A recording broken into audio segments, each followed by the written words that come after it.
Welcome back to Let's Talk to Animals. My name is Shannon. I'm an animal intuitive and sensitive, a Reiki master practitioner, and an animal communication teacher for pets and their people. And I'm also your friendly neighborhood hostess for the Let's Talk to Animal podcast, now in its sixth season. And in this episode, I am tackling a topic that has become all the rage of late after many, many years of feeling sidelined by what I call the woo factor. Suddenly, telepathy conversations are everywhere. And yes, of course, I am referring to the runaway smash success of the podcast, the Telepathy Tapes. I too am an avid listener. And if you haven't listened yet, I'll just give you a little synopsis of the focus of that podcast, which is really bringing to light hidden gifts of non speakers, individuals who have been diagnosed with autism, and particularly those who have limited or no verbal or spoken word ability. And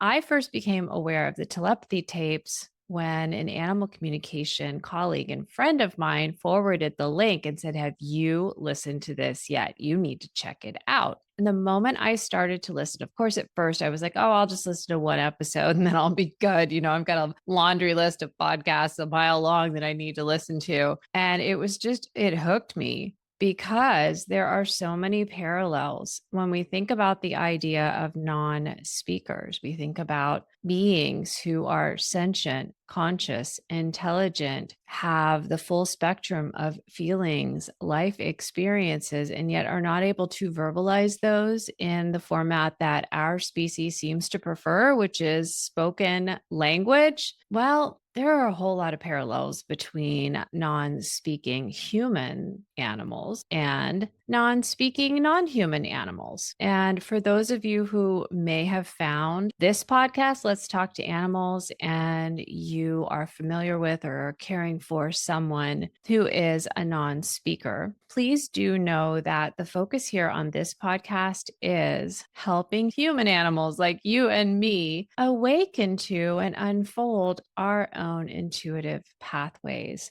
what I call that which makes us more alike than different. So there is never any intention to disrespect in any way the uniqueness of the struggles that, let's say, non-verbal human animals must go through with the structures that are set up both to support and to actively withhold support from us as human animals, and the struggles that our non-human animal companions, what we call our pets or our partners, empathic friends and teachers, as they've told me, and the feral animals, the working animals, the wild animals whose paths still do cross here and there with our own. So there are some important differences. And so there's never any disrespect meant when I am drawing important parallels that might be helpful to those of us who are interested, even obsessed with the field of interspecies communication. So just know that going forward, that I hold all of these different experiences that we come into these bodies to have with so much humility and respect, and consider myself a student, a lifetime student. I am always learning, and I sit at the feet of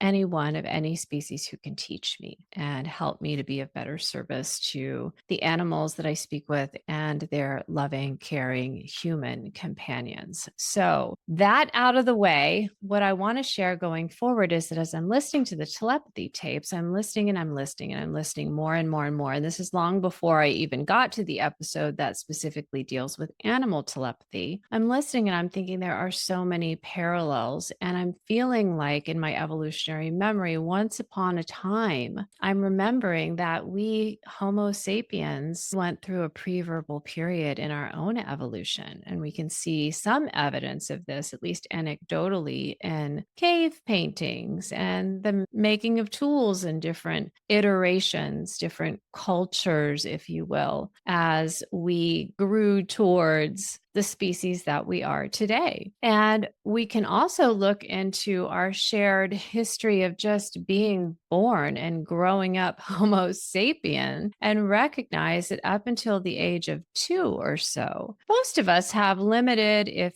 any verbal capacity. We just haven't really grasped the concept of words yet. We're still developing. And so maybe we pop out our first word, and the human animals all around us, our parents, our carers, our teachers, they get so excited that we get so excited. Then it becomes words, words, words from there on out, which is really a lot of what I unpack in my animal communication adventure student learning programs. Is let's rewind and remember that not so many years or decades ago, in my case, we too went through a pre-verbal, or what we might call a non-verbal period. That didn't mean that we lost all ability to communicate. It meant we had to rely on those other pathways. It's like if we can't see, we learn to rely on hearing. If we can't hear, we learn to rely on seeing. If we can't see or hear, maybe we're relying on smell or taste, to the point where we begin to develop the ability to hear through our eyes and see through our ears and smell through our tongue and taste through our nose. And we begin to develop a very multi-dimensional experience of our world. And this forms the foundation for telepathy, because these are the same pathways that we need to have open and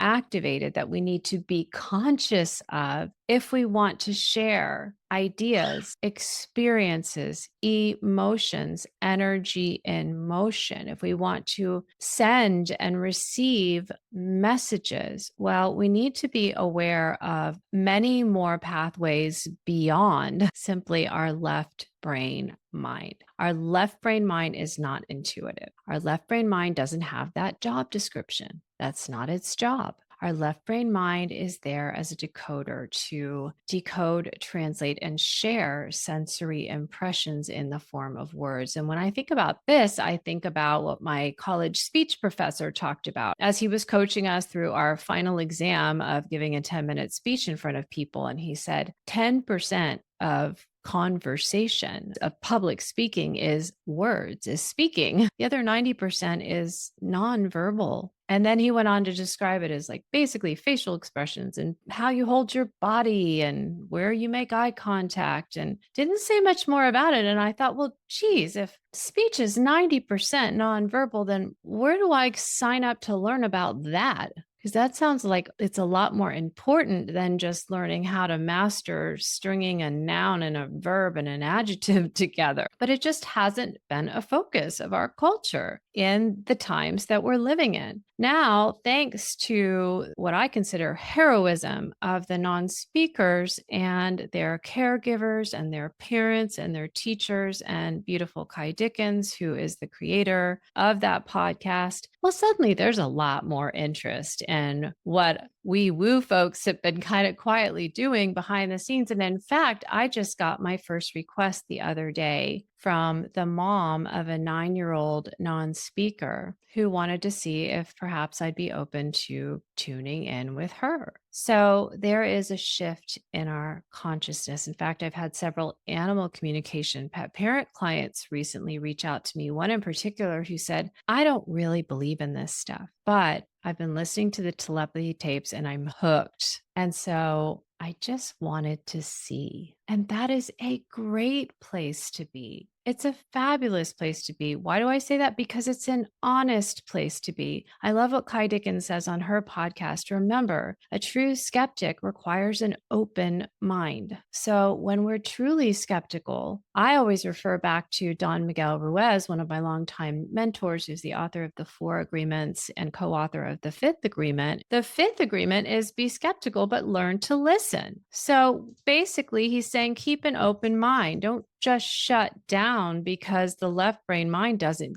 get it. That's not the left brain mind's job description. That's where we need to turn to the much maligned and frequently overlooked right brain hemisphere, which has executive function in the brain. That means it's connected to every part of the brain. It means it overrides the left brain mind. That means we can use the right brain mind to tune in with all the rest, the 90%, the sensory, the intuitive, the emotional, the magnetic quality of the heart, the electrical energy that the brain produces. The right brain hemisphere is in charge of all of that. And if you're interested in learning more about that, I often point my students to a book called My Stroke of Insight by Dr. Jill Bolte Taylor. She is a brain researcher who suffered an early midlife stroke, and she also has a wonderful TED Talk on that topic. And you can hear her talk about the differences between the left brain hemisphere and the right brain hemisphere. So, all of this is science supported. This is so important to understand. We have so much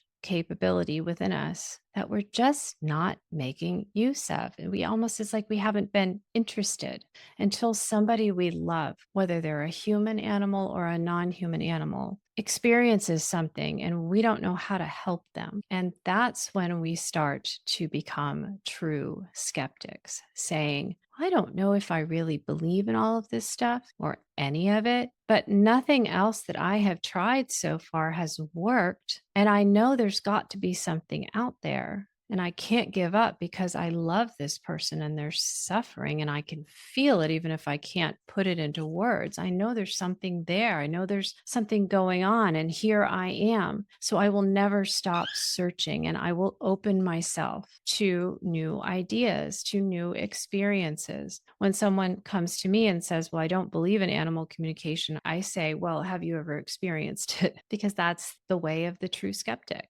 I didn't have an opinion one way or another when I first encountered a book by a longtime animal communicator that I then went on to hire. And everything that she was sharing in this book so resonated with me that I booked a session. And lo and behold, she went on to help me and my interspecies family for many, many years. I opened myself to having an experience. And then I didn't need belief anymore because I knew for me, this works. So that's really what we're talking about. It's like, well, do you value your beliefs more or do you value positive change more? And so you can try it out for yourself and see. And that's really where we're headed. I believe as a collective consciousness is we've evolved to the point where we're either going to kill ourselves or we're going to keep growing in a new direction. And that's the push towards remembering all of the rest. Back in the day, before we human animals had all of this cognitive stuff going on and all of the intellectual focus, how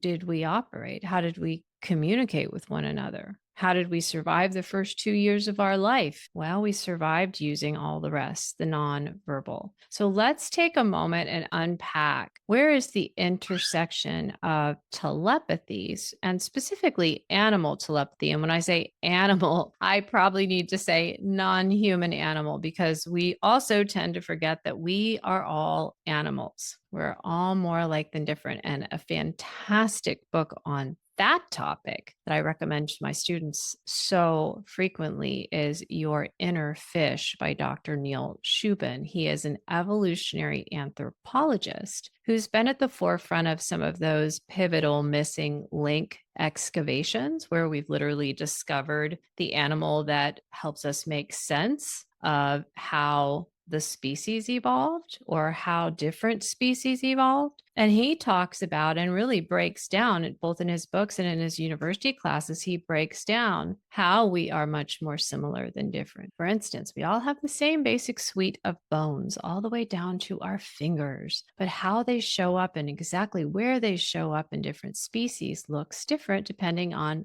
functionality, what they need to succeed in their environment. We all have a basic, almost all of us anyway, have a basic spinal structure. In some very primitive beings, it's called a notochord, but we all have one. We all have some form of cognitive function and some form of left brain cognitive function, some form of right brain cognitive function. We all, regardless of species, have sensory inputs, sensory pathways, some form of sensing the world around us adapted to our unique environment. So we may not see through eyes, we may see through whiskers. If we're a blind mole rat, we're not seeing through eyes that look like yours or mine, but we are seeing. So, recognizing these differences, well, for me, it's an invitation to reconnect, to recognize that even though a tree or a parrot or a ladybug looks very different from me on the outside, on the inside, not only do we have kind of all the same basic materials that allow us to get around and get along in this 3D world that we call planet Earth, we also have all of the same basic motivations, all the way down to the primitive fight, flight, freeze, tend, and befriend versus rest, digest, restore, and reconnect. So, sympathetic versus parasympathetic nervous system. So, when we look at telepathy, and we look at, well, how woo is it really? And where is the intersection of animal communication and animal telepathy? Well, let's take a look at telepathy first. So, telepathy comes from a pair of Greek words that basically translates to mean perceives from afar, perceives from a distance. So, tele is basically the Greek word for far off or at a distance. Pathia is basically the Greek word for feeling, perceiving, suffering, passion, experience. So we've got perceiving from afar. Not too fancy, right? So in my world,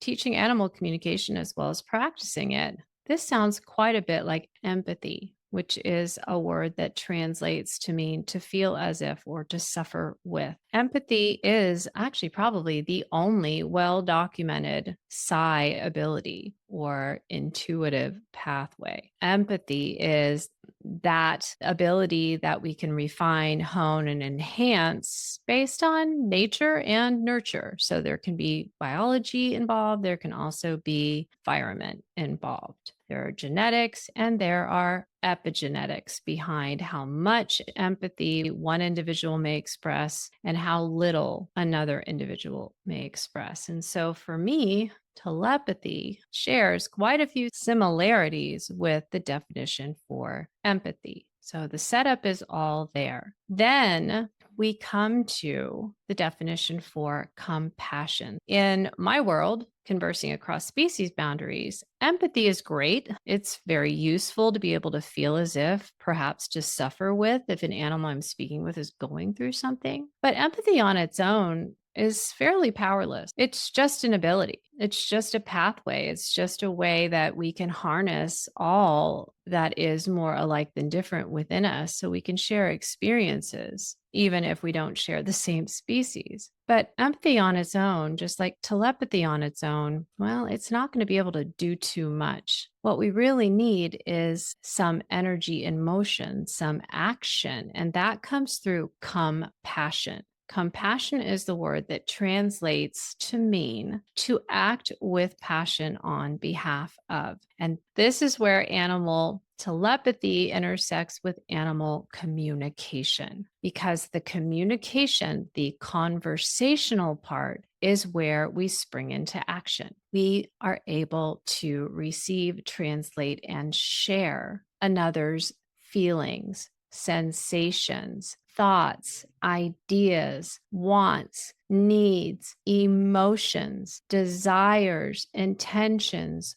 goals in the form of words. And that act of compassion, that brave act of compassion to tune in with another being using the telepathy pathway or the empathy channel, as I like to call it, well, that allows us to be a force for good, to be an agent of change in that other being's life. And so without the act of conversation, of communication, telepathy on its own is a nice to have. It's not a need to have. And that's where I find so much excitement and value and courage in what Ky is doing with the telepathy tapes and with what my colleagues and I, frankly, are doing in the field of interspecies communication to help our own species reconnect with all the pathways we've forgotten about that we still have access to. It's just, we're kind of rusty. Most of us haven't used these pathways of subtle seeing, subtle hearing, subtle smelling and tasting, subtle sensing sensing. The skin is the largest organ on our body. So sensation is a huge, huge way we can receive and send information. Clear empathy, which is that emotion, that energy in motion, and clear cognizance, which is that clear knowing. And I describe that as you know something you didn't know a moment ago. You don't know how or why you know it, and you can't unknow it. And nothing that your left brain mind says or does can talk you out of knowing what you know. We typically call these the clairs, and we've really wooed these too. But really, the word clair just means clear. So if we can see clearly with our outer sight, if you close your eyes, you can still, most of us, we can see an impression of what we were just staring at with our outer eyes. That's your subtle sense. If I say the word pizza right now, you can get a full-on sensory impression, complete with sight, sound, smell, taste, sensation, feeling, and knowing, all in one neat little package, just by me saying a word. So all of that is the 90%. All of that is the rest of what comes along with a message.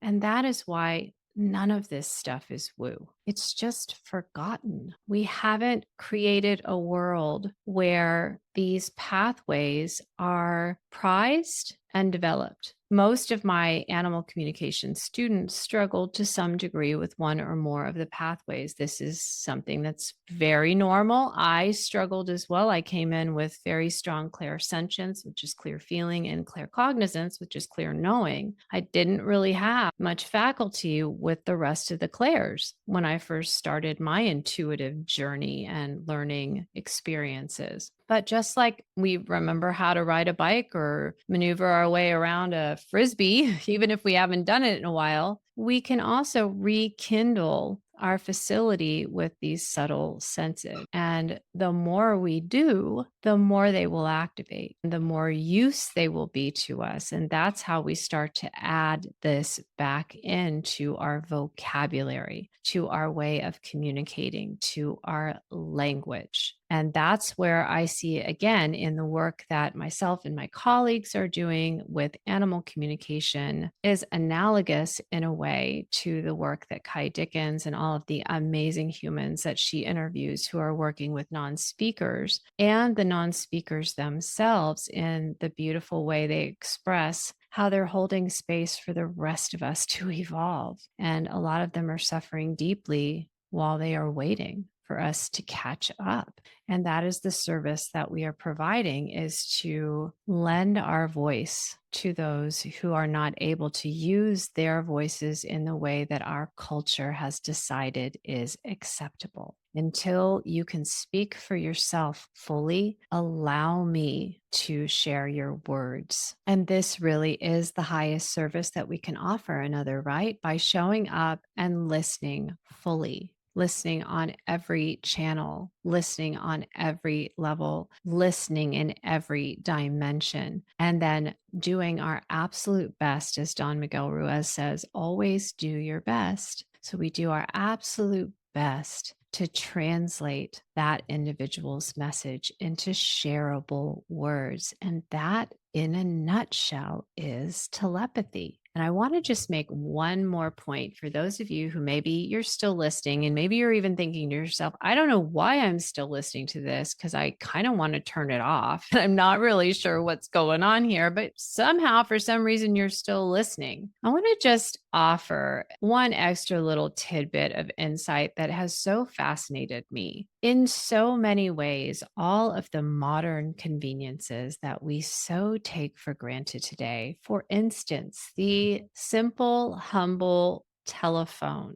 Well, at one point in time, and my mom, who's in her 80s, still remembers this. At one time, it was a really, really big deal when private homes got their own telephones. And at that time, there were still party lines. They were shared phone lines. You would pop on and you never knew who would be on. I remember that even through college, that you'd get on the phone and somebody else would be talking and you'd be listening in on someone else's conversation. And so once upon a time, Telephones, which basically means to talk at a distance, were so woo. People didn't even believe in them. People thought they would destroy our lives. The outcry against the simple telephone, because of this disruption it was causing in people's ordinary daily routines, their accustomed ways of communicating, was so great. And let's be honest, we human animals, just like most other species, we don't like change. Even if our routine is comfortably uncomfortable or uncomfortably comfortable, we'd still prefer that to something new. And so, even though telepathy is not new, it's just the subtler iteration of the telephone, and it's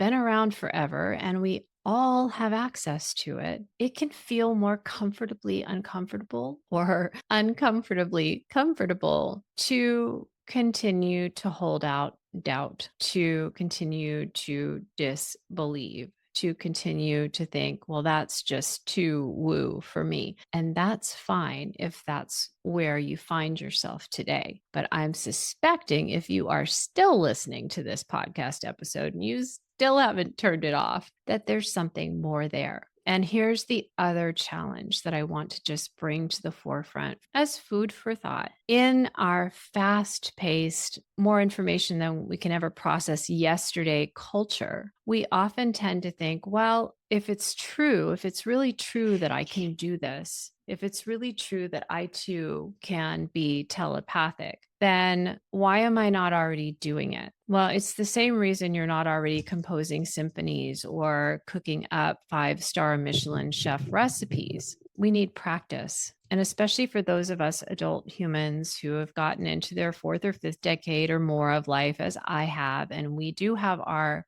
attachment to what's comfortably uncomfortable in our lives, including our beliefs, our way of looking at the world. Well, this is going to shake that up. Students of mine know going in that this is a change in worldview as well as a change in your daily habits and your daily communications. And that's going to shake some stuff loose inside. And it can be more of a struggle for some students than others because we come with this encrusted worldview that we then have to chip away. We come with our fears, we come with our doubts, we come with the naysayers in our lives who've gathered around us to tell us how woo we are and how crazy we are to believe in something like this, let alone invest our time and our money and our energy into this type of path. And yet, for those of us who do, it's life changing. A whole new world opens up, and we remember all the rest of us. We reconnect with all the rest of us. And it doesn't mean that it all flows like in a 2-hour movie where you see the hero or the heroine go on their journey, and 2 hours later, they're happy and healthy and pulling in 7 figures. That's typically not how it works. We have to chip away at those layers. We have to examine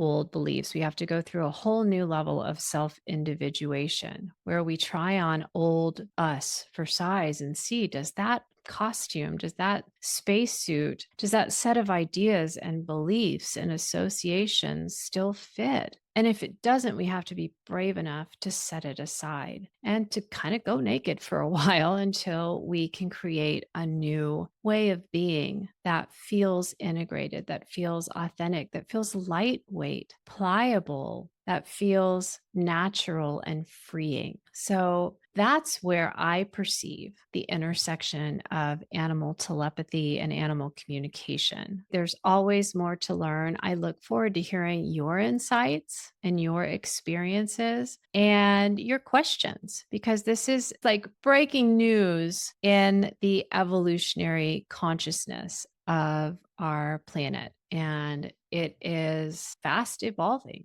There's so much more to learn. And so, coming with an empty cup, with that student mentality, giving ourselves permission to know nothing, to believe nothing, and to simply try everything on for size and see how it feels and see how it fits, and give ourselves the gift of having an experience a direct experience before we make up our minds, well, if that isn't freedom, I don't know what is. So I have so enjoyed sharing this episode with you. I so appreciate your energy, your intention, your heart for animals of all species, including our own. I look forward to your thoughts and insights. And if you're new to the Let's Talk to Animals community and you've enjoyed this episode, please do consider leaving a review on your favorite streaming service. It really does help me feel inspired and encouraged to continue making these episodes for you. And again, if you're new, we release a new episode every 2 weeks here on Let's Talk to Animals. So hopefully you will join us for the next episode as well. If you're interested in learning more about me, the work I do, communicating with animals, offering energy balancing and Reiki for pets and their people, and teaching animal communication, you can head over to animallovelanguages.com or find me over on Instagram at Love and Feathers and Shells or at Animal Love Languages. So I send you all my love, all my appreciation, all my gratitude, and look forward to welcoming you back to Let's Talk to Animals very soon. Okay, all my love.